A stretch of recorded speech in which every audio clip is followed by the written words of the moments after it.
কিছুদিন আগে যখন উনি তৃণমূলে ছিলেন তখন উনি নরেন্দ্র মোদী এবং বিজেপি যারা করতো তাদের পেটাতেন এবং তাদের অনেক কিছু বলতেন। তাহলে সেই সময় তো আর উনি আবার বিজেপিতে চলে গেলেন, তাহলে তাহলে কি উনি পদত্যাগ করলেন?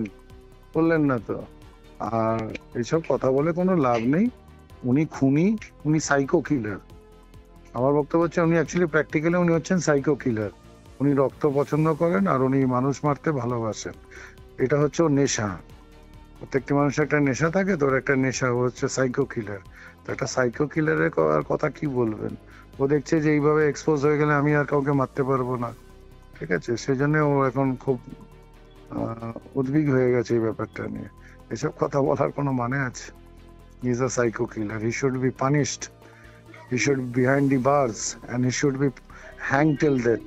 ওনার দলে থাকলে আমি খুনি না, ওনার দল থেকে চলে গেলে আমি খুনি হয়ে যাই।